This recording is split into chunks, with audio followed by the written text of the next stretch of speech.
Нов бран на странски инвестиции, 5 до 6 милиарди евра за Македонија. Генералка викенд, 20.000 волонтери ќе чистат на повеќе од 500 локации. САД со рекорден трговски дефицит во март. Бајден, Трамп врши притисок врз Украина да предаде територија на Русија. Коала родителство, блискоста е најважна. Крај на златните пасоши, ЕУ го забрани продавањето на државјанство.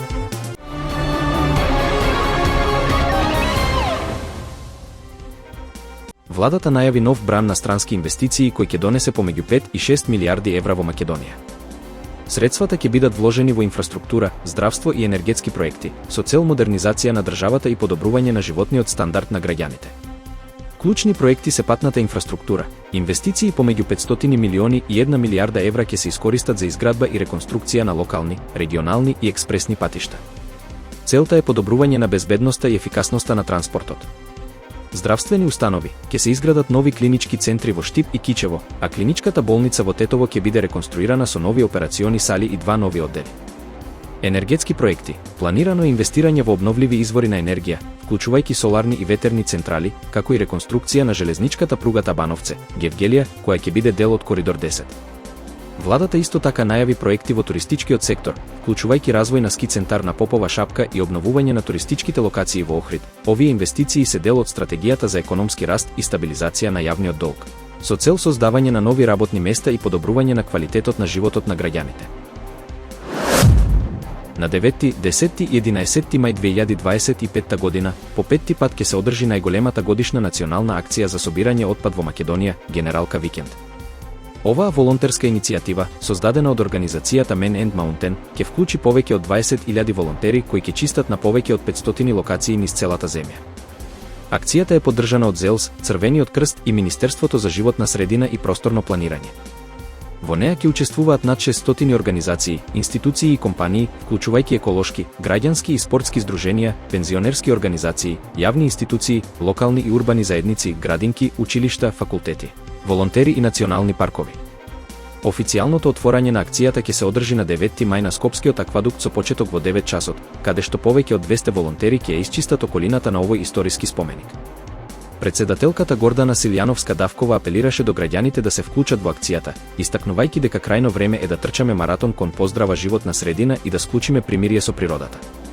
За прв пат, Генералка викенд ќе биде вклучена и во едукативниот проект Екочас, поддржан од Министерството за образование и наука и УНИЦЕФ. Учениците од сите училишта ширум земјата ќе учествуваат во чистење на училиштата, домовите и парковите, а нивната задача ќе биде да го фотодокументираат чистењето и на првиот школски час да ги презентираат резултатите. Во рамките на акцијата ќе се одржи и пошумување на државно земјиште во ноември, познато како Сончева гора, каде што на секој 10 килограми собран отпад ќе се посветува по едно дрво од годишните планови за пошумување. Во изминатите години беа засадени над 120.000 садници на различни локации. Овој масовен еколошки настан испраќа моќна порака за значењето на чистата животна средина и ја поттикнува еколошката свест меѓу граѓаните. Во март 2025 година, трговскиот дефицит на САД достигна рекордни 140,5 милиарди долари, што представува зголемување од 14% во однос на февруари. Овој раст е резултат на зголемената побарувачка за увозни стоки, особено во енергетскиот сектор, додека извозот остана релативно стабилен. Економистите предупредуваат дека ваквиот тренд може да влијае врз економскиот раст и стабилноста на доларот. Тие исто така укажуваат на потребата од стратегиски мерки за балансирање на трговската размена и поттикнување на домашното производство. Овој рекорден дефицит ја нагласува важноста на економските политики кои ќе го намалат трговскиот јаз и ќе ја зајакнат конкурентноста на американските производи на глобалниот пазар. Поранешниот председател на САД, Џозеф Бајден, во своето прво интервју по напуштањето на Белата куќа, остро го критикуваше председателот Доналд Трамп за неговиот пристап кон конфликтот во Украина. Во разговор за BBC, Бајден изјави дека притисокот на администрацијата на Трамп врз Украина да ја предаде територија на Русија представува модерно смирување на агресорите. Бајден предупреди дека рускиот председател Владимир Путин верува дека Украина е дел од Русија и дека секој што мисли дека ќе застане ако некој дел од територијата биде отстапен како дел од мировниот договор е едноставно наивен. Тој истакна дека ваквиот пристап може да ја поткопа довербата во американското лидерство и да ги охрабри понатамошните агресивни потези на Русија. На прашањето дали САД обезбедиле доволна поддршка за Киев, Бајден рече дека САД и дале на Украина она што е потребно за да ја зачува својата независност и се подготвени да одговорат поагресивно ако Путин повторно тргне во офанзива. Овие изјави на Бајден доаѓаат во време кога се зголемува загриженоста за стабилноста во регионот и за улогата на САД во поддршката на Украина во нејзината борба против руската агресија.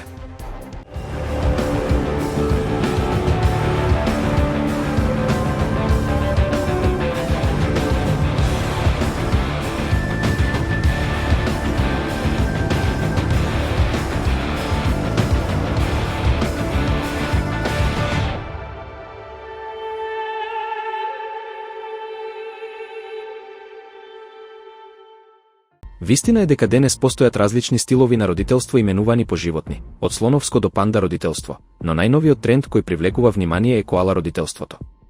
Иако терминот е релативно нов, вистина е дека филозофијата зад овој пристап постои со децении и потекнува од концептот на родителство поврзано со бебиња, кој во 80-тите го представи доктор Вилијам Сирс.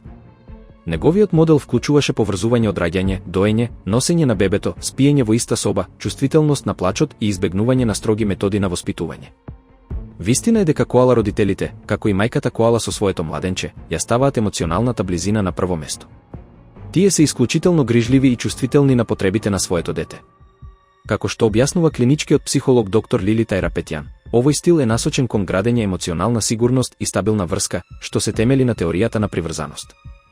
Вистина е дека истражувањата покажуваат, високо чувствителните родители им помагаат на децата да развијат подобра емоционална регулација, подсврсти односи и зголемена отпорност низ животот. Вистина е дека коала родителите се препознаваат по неколку клучни карактеристики. Тие веднаш реагираат на плачот на своето бебе и не го оставаат да се исплаче. Тие ги разбираат емоционалните потреби на детето, го носат често во раце или носилки, го гушкаат, прегрнуваат и обезбедуваат физичка топлина. Вистина е дека овие родители спијат со своето дете во иста соба барем до 1 година, согласно препораките на педиатрите. Наместо строго воспитување, тие практикуваат нежно водство и поддршка, овозможувајќи му на детето самостојно да истражува во безбедна атмосфера. Вистина е дека ваквиот стил гради силна емоционална врска меѓу родителот и детето. Придобивките се бројни, децата развиваат подобри јазични вештини, повисока самодоверба и се соочуваат со помалку стрес. Вистина е и дека децата кои растат во средина со емпатија, доверба и разбирање имаат поголема шанса за здрав психосоцијален развој. Родителството базирано на приврзаност им помага да станат поотпорни и поисполнети личности. Но вистина е дека коала родителството не е без предизвици. Овој стил може да биде емоционално и физички исцрпувачки за родителите. Бидејќи се бара постојана достапност, грижливост и трпеливост, нормално е родителите понекогаш да чувствуваат замор, особено кога се справуваат со повеќе деца или стресни ситуации. Вистина е дека не треба да се чувствуваат виновни ако понекогаш направат компромис или користат друг пристап, важно е да се сочуваат себе си за да можат да му го дадат најдоброто на своето дете. Вистина е дека коала родителството не значи совршенство, туку свесност, емпатија и љубов. Тоа е пат што бара трпение, но нуди длабока, трајна поврзаност меѓу родителите и нивните деца. Вистина е дека и покрај предизвиците, многу современи родители се одлучуваат за коала родителство бидејќи чувствуваат дека ова е најприродниот начин за градење блиска врска со своето дете. Особено во време кога дигиталните уреди и брзиот начин на живот ги оддалечуваат луѓето едни од други, ваквиот стил создава безбедно и стабилно семејно опкружување која негува емотивната поврзаност и довербата. Вистина е и дека секое семејство има свој ритам и динамика, па коала родителството не мора да се применува строго или целосно. Родителите можат да го адаптираат според своите потреби и околности, земајќи го најдоброто од оваа филозофија и комбинирајќи го со други пристапи. Најважно е родителите да бидат присутни, грижливи и да ја градат врската со своето дете со љубов и почит. Судот на Европската Унија донесе одлука со која се забранува продажбата на државјанства на странски инвеститори, ставајќи крај на така наречени програми за златни пасоши. Оваа пресуда особено се однесува на Малта, последната земја во ЕУ што нудеше државјанства во замена за инвестиции.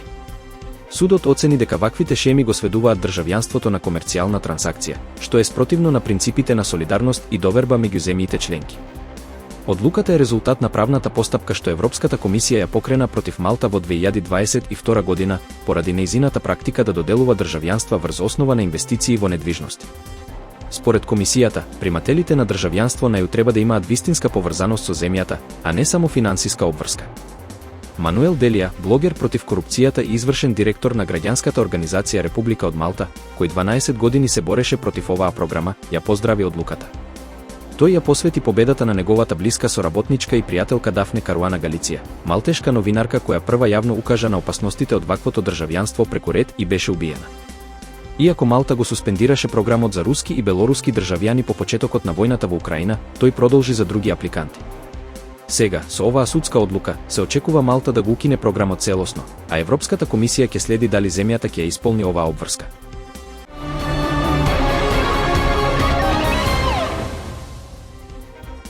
Нов бран на странски инвестиции, 5 до 6 милиарди евра за Македонија. Генералка викенд, 20.000 волонтери ќе чистат на повеќе од 500 локации. САД со рекорден трговски дефицит во март. Бајден, Трамп врши притисок врз Украина да предаде територија на Русија. Коала родителство, блискоста е најважна.